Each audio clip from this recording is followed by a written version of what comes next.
je crois que je suis resté le même, c'est-à-dire que je suis toujours Jean Daniel, et avec Sylvia, tous les ans, je fais le point.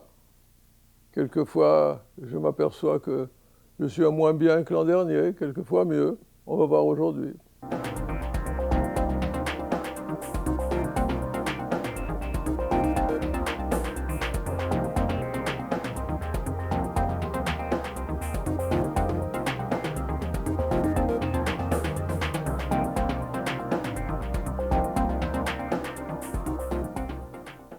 Jean Daniel, decano del periodismo francés y fundador, director del Nouvel Observateur, celebra sus 90 años en París y publica Les miens, los míos, con un prefacio de Milan Kundera. Jean Daniel, d'abord, fêtons votre anniversaire. Oui. Qu'est-ce que ça signifie pour vous? Une panique. Je suis paniqué. J'ai peur de voir tous ces gens souligner mon âge avec gentillesse, mais j'ai peur. J'ai peur. Jamais j'ai pensé que j'arriverais jusqu'à cet âge. Pour moi, c'est un chiffre. C'est irréel. Alors les gens qui vous disent bravo, mais bravo de quoi? C'est pas ma faute. Je ne sais pas, je n'ai pas fait exprès. Je ne recommencerai pas. Non, j'ai l'impression que j'ai beaucoup insisté pour rester le même. Alors, quand j'arrive à faire ce que je faisais avant, c'est très bien. Et moi, j'arrive. Pour le moment, j'arrive. Ça se voit. Vous êtes beau, comme toujours. Écoutez, Dieu vous entende, surtout le Dieu de la beauté, mais j'ai une recette, j'ai un truc, une formule. Je fais comme si tout allait bien. Et quelquefois, ça réussit. Voilà. C'est très sage. Je fais comme si tout allait bien. Je me suis dit, il n'y a pas de raison. Tu as mal ici, mais non, pas tellement. Ça va passer. Puis voilà. Et puis surtout, ce qui est le plus difficile, c'est de ne pas s'attendrir sur soi. Vous comprenez ce que ça veut dire? De pleurer avec complaisance sur soi. Quelquefois, c'est doux. Il y a une certaine facilité, une certaine tendresse qu'on a pour soi-même. Je suis le plus malheureux des hommes. Pourquoi suis-je vieux? C'est un scandale. Moi, mais chez mes parents, dans ma famille, la souffrance était une révolte. La vieillesse était un scandale. Et la mort, une indignation. C'est-à-dire que chez moi, il n'y avait pas un amour de la vie, toute ma famille. Toute ma famille. On a eu, comme tout le monde, on a eu les pires choses, les pires malheurs. J'ai traversé tout le siècle. Mais on n'a jamais connu le désespoir en disant il ne faut plus rien faire, plus rien ne va. On a toujours lutté jusqu'au bout. Est-ce que ça valait la peine ou pas? Je ne sais pas, mais c'est une attitude. Il y a un énorme amour de la vie, donc un amour du présent. Là, en ce moment où je te parle, j'aime ce moment où je te parle et je ne pense pas à ce qui s'est passé tout à l'heure, à ce qui va se passer demain, avec cette réunion pour mon anniversaire. J'ai la curiosité du moment et la volupté du moment entier. Et ça, c'est très, très, très important. Très souvent, après une épreuve, après une douleur, ou pendant la guerre, j'ai eu au secret de moi-même une idée que j'allais m'en sortir. J'ai été blessé. J'étais blessé dans les guerres coloniales. Quand De Gaulle a envoyé les armes à Bizerte en Tunisie, j'étais blessé par parlais français d'ailleurs, j'étais du côté des Tunisiens, des Arabes. Et j'ai été 11 fois opéré, 11. Hein? 6 plus 5, 10 plus 1, 11 fois opéré. À chaque opération, le médecin disait on va voir, on va voir. Et moi je disais je crois. Au fond de moi-même, je ne le disais pas, mais au fond de moi-même, je me disais non. Vous êtes ici, parfait. Ben, c'est parfait. Lucide, hein? lucide, brillant. Écoutez, si vous voulez me faire de compliments, il faut que vous sachiez qu'une chose, je les accepte tous en ce moment. Je ne suis pas blasé du tout. Écoutez. Au contraire, plus je vais, plus j'en ai besoin. C'est une bonne formule. Écoutez, les miens, c'est en mémoire des écrivains, de presque tous les écrivains et quelques politiciens, quelques hommes Oui. de politique du dernier siècle. Oui. Parle-nous d'abord des hommes politiques. Disons De Gaulle, Oui. Churchill, Pierre Mendès France, surtout Mitterrand. Ces hommes politiques, j'en ai parlé comme de tous les autres. Quand il me semblait que je pouvais dire autre chose, dire quelque chose de particulier. Parce que tous ces gens-là, hein, tout ça, tous ces gens-là sont célèbres. Il y a eu 1000 livres sur eux. Alors, si je devais faire la même chose, ça ne valait pas la peine. J'ai essayé de raconter tout ce que j'avais eu avec eux, tous les rapports que j'avais eus avec eux. Alors, vous parlez des hommes politiques. Ben, évidemment, celui qui m'a impressionné, je ne l'ai pas connu. C'est Churchill. C'est celui que j'ai mis au-dessus de tout le monde. Churchill, j'aurais voulu le connaître, et encore, je ne sais pas. C'est tellement une légende que quelquefois, on n'a pas besoin de le connaître. Vous savez, dans cette rue-là où j'habite, la rue Vaneau, l'homme le plus célèbre qui habitait, c'est pour moi une admiration, c'est Gide, André Gide. Il habitait. Je ne suis jamais allé parce que j'avais peur d'être déçu. Alors quelquefois c'est comme ça. En tout cas, pour revenir aux hommes politiques, pour répondre à votre question, Churchill m'a impressionné parce que c'est un grand écrivain aussi. Et on le voit maintenant avec la traduction des mémoires, la traduction en français. Parce qu'il a été seul à certains moments.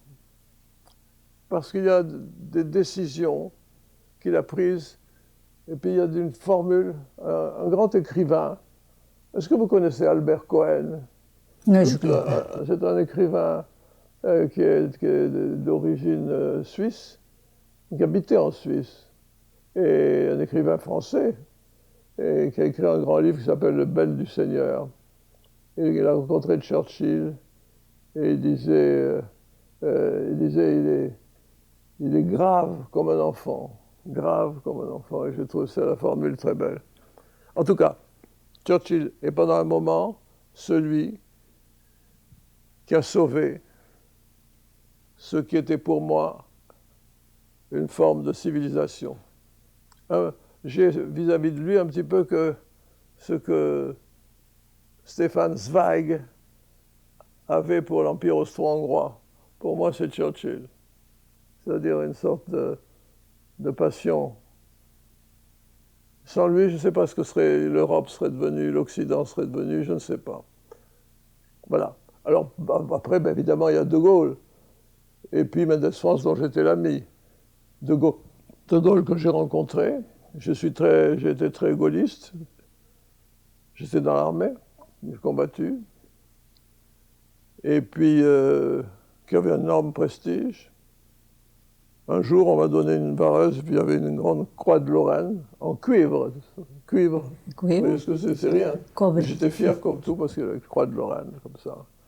Et puis, là aussi, je cherchais toujours chez les gens la littérature. Churchill écrivait bien, De Gaulle écrit très bien aussi. Ces hommes, ces Français, peut-être. Oui, j'allais vous demander, c'est les Français. Ces hommes d'État C'est ce qu'il pouvait. Mitterrand écrivait très bien. Pas Mendès France. Mendès France, celui que j'admirais, j'ai une tendresse pour Mendès France, un homme formidable, mais il n'écrivait pas comme les trois autres. Mais De Gaulle, ses mémoires sont très bien écrites, et quand il parlait, c'était toujours des phrases très élégantes, très vieux siècle, comme ça, et Mitterrand écrivait bien, il savait faire des portraits, il était très méchant, très acide. Bref, j'ai jamais, vous voyez, en vous parlant, je comprends que je n'ai jamais pu séparer vraiment que je sois enfant, homme, ou, comme on dit déjà, vieillard, ça se dit encore ces mots-là, vieillard. Vieillard. C'est le mot vieillard. Mais oui. Oui, moi je ne l'emploie pas. Mais enfin, que je sois, j'ai jamais pu séparer vraiment la littérature et la politique. C'est pas très rationnel ce que je vais vous dire, mais les hommes politiques qui n'écrivent pas bien, je trouve qu'il y a quelque chose qui leur manque. Oui, c'est possible. En tout cas, c'est très français, ça. C'est très français. Ouais. Bon, les Français sont tous tellement intelligents. Non, c'est pas l'intelligence, c'est un vice pour la littérature. Ça s'appelle un vice impuni, comme on dit. Non, c'est pas forcément intelligent. Les Anglais, les Américains et même les Mexicains sont très intelligents. Oui, plusieurs, beaucoup.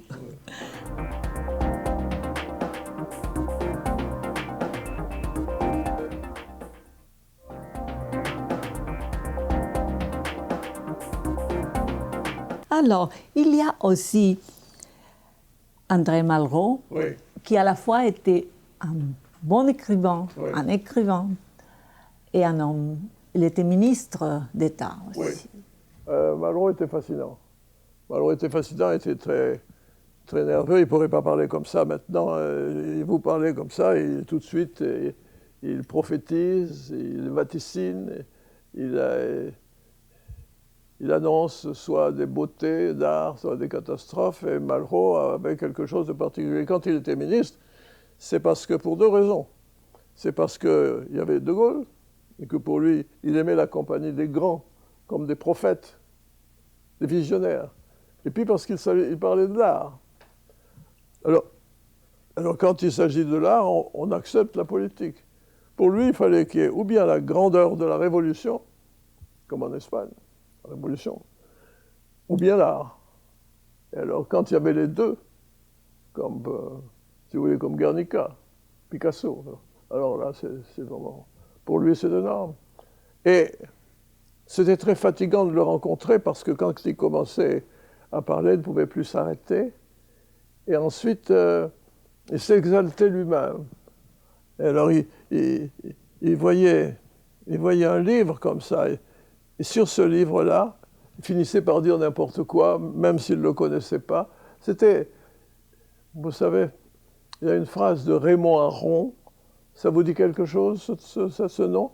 C'est un essayiste, un philosophe, historien, essayiste, qui a eu beaucoup d'influence sur les jeunes gens. Raymond Aron était ami de Sartre et de Malraux. Et il disait, Malraux, il est un tiers génial, un tiers inventeur, et un tiers imposteur. Et c'est vrai, ce mélange était là. Il avait écrit les Antimémoires. Les Antimémoires, bien sûr, c'est un de ses plus beaux livres. Mais qui aussi nous donne l'idée d'un homme qui créait son histoire. Oui. Des fois. Mais il ne voulait pas. Il a écrit les Antimémoires, ça s'appelle Antimémoires parce qu'il disait qu'il n'aimait pas livrer à un lecteur des petits tas de secrets. Ça s'appelle des petits tas de secrets. Ça doit être beau en espagnol, ça, les petits tas de secrets. Dites ça. Oui, ça dit un montoncito de secretos. Des petits tas de secrets. Si. Alors, moi, je voulais vous dire, pour le point de ce livre, quand je l'ai dans la main, j'ai l'impression d'être plus reconstitué, plus intégral, plus complet. Parce que, j'explique, il m'est arrivé quelque chose. Moi, comme tout le monde, comme vous certainement, comme Carlos bien sûr, les héros, les personnages des grands romans de la littérature mondiale, j'ai vécu avec eux autant qu'avec les êtres vivants. Si je me dis combien de temps tu as passé, par exemple, avec Madame Bovary de Flaubert, et combien de temps tu as passé avec telle autre femme, peut-être avec Madame Bovary, c'est plus. Combien de temps j'ai passé avec Anna Karénine de Tolstoï, c'est énorme. Alors combien de temps j'ai passé avec les écrivains. Et souvent dans la nuit, j'ai rêvé aux écrivains, comme je rêvais à ma famille perdue. Je suis d'une grande famille, très nombreuse, je suis le dernier. J'ai tout le temps rêvé avec eux. Et quand j'écris, je les ai reconstitués. Maintenant, je ne rêve plus. Je ne rêve plus à eux parce qu'ils sont là. Alors, de temps en temps, je prends le livre et je les retrouve comme si je me retrouvais dans ma famille, ici, comme ça. Jean-Daniel, de même les écrivains les plus littéraires avaient des idées et des positions politiques comme Sartre et comme Camus. Oui. Mais Camus, c'est quelqu'un à qui je dois beaucoup. Il avait une dizaine d'années de plus que moi, 10 ans donc, et je faisais une revue à ce moment-là. C'est lui qui m'a téléphoné pour me... C'est pas moi. Il était déjà célèbre, il était déjà connu.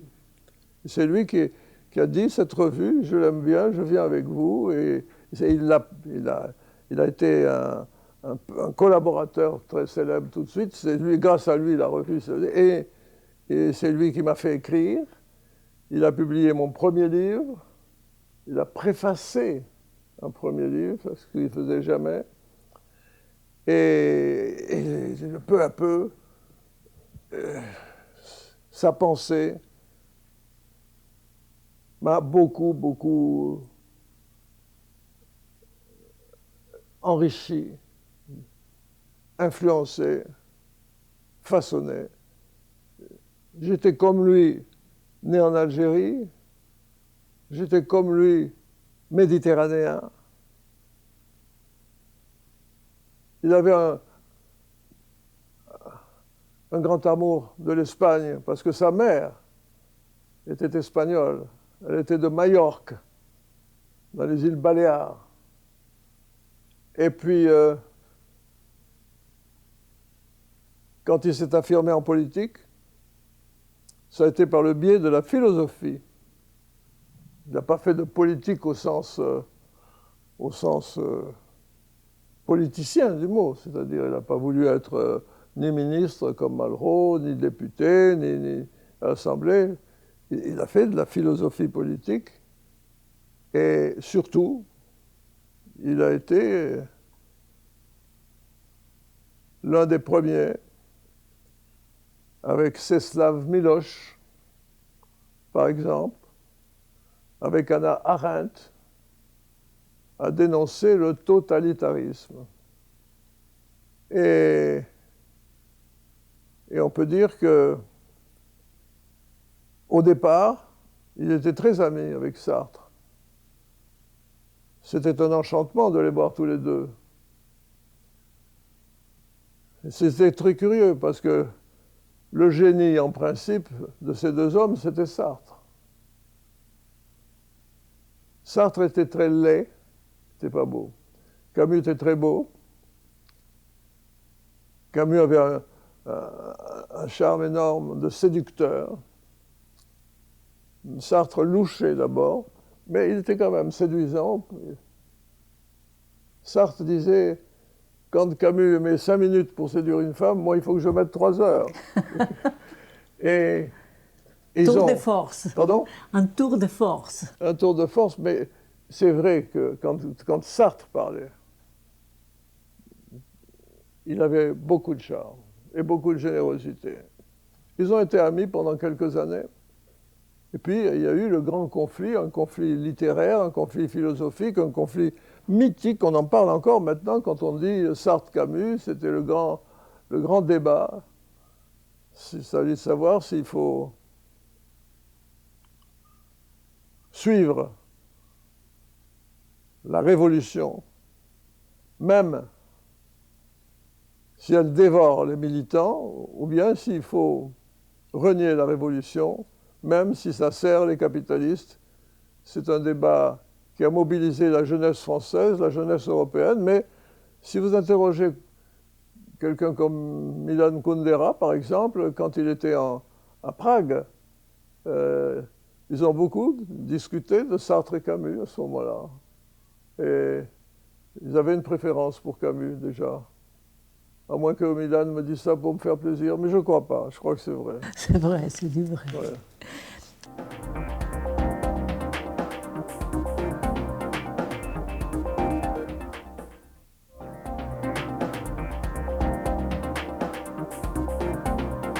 André Gide est un cas exemplaire des idées et des positions politiques.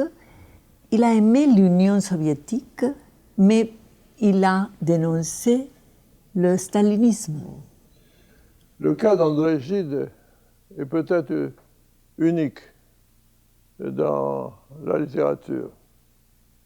Il était protestant, puritain, mais aussi homosexuel, et même pédophile. Et puis, il avait abandonné toute religion, puis tout d'un coup, il a rencontré le communisme, et il a été exalté. Il a adhéré au Parti communiste, il a fait des discours incroyables de poésie sur le communisme, d'amour du communisme.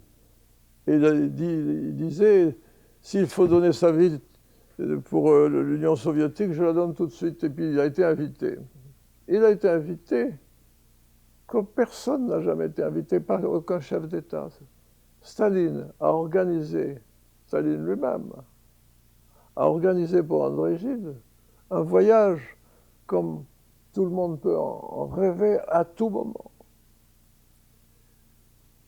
Et le mérite de Gide, le mérite, alors qu'il était reçu comme un chef d'État, ça a été de découvrir qu'il s'agissait derrière l'écran, derrière la vitrine, d'une terrible dictature. Il y a des histoires amusantes comme ça, parce que Gide était un grand bourgeois. Alors, chaque fois qu'il s'arrêtait dans une ville, on le conduisait dans un bureau de poste. Mais il disait, je ne vous ai pas demandé de m'amener à la poste. Oui, mais c'est là que vous devez envoyer un télégramme à Staline. Ah, alors il écrivait un télégramme à Staline. Merci, cher. Ah non, non, ça. On disait non, on ne dit pas merci, cher. On dit au petit père des peuples, grand camarade, sauveur de l'Union soviétique. Alors, j'ai dit, moi je n'écris pas comme ça, c'est pas mon habitude. Alors, dit, dans ce cas-là, on n'envoie pas de télégramme. Je dis, mais on n'envoie pas de télégramme. Ah oui, mais vous êtes forcé d'envoyer un télégramme. C'était des scènes comme ça, des petites scènes comme ça. Et puis ensuite, alors, il a découvert, et quand il a écrit un livre, en l'espace de 2 ans, il a entraîné des tas de jeunes gens, dont moi, dans le communisme, et ensuite il les a fait revenir, dont moi, dans l'anticommunisme. C'est incroyable, cette influence, ce courage, cette indépendance. C'était un grand seigneur, un grand seigneur. Vous dites qu'André Gide a été un bourgeois avare, un homosexuel, vous l'avez déjà mentionné, et un lecteur de Nietzsche. Est-ce que Nietzsche a libéré l'écrivain Gide? Oui, on peut dire que Gide a écrit sur Nietzsche des pages incroyables. Quand il a découvert Nietzsche, il a dit, mais il a dit, je n'écrirai jamais plus. Cet homme a écrit ce que j'aurais voulu écrire. J'aurais voulu tous les livres. Il récitait par cœur Nietzsche. À ce moment-là, c'était une chose particulière. À ce moment-là, c'était Wagner qui faisait son premier voyage en France et à Paris. Et Wagner était accompagné par Nietzsche. puis à un moment donné, Nietzsche s'est fâché. Et puis tout Paris a pris parti les uns pour Wagner, les autres pour Nietzsche. Gide a été pour Nietzsche, il a écrit des articles incroyablement enthousiastes, lyriques, sensuels. Il est devenu amoureux de Nietzsche. Il a été totalement libéré par Nietzsche, oui. Et il est devenu le grand écrivain qu'il est. Qui? Gide.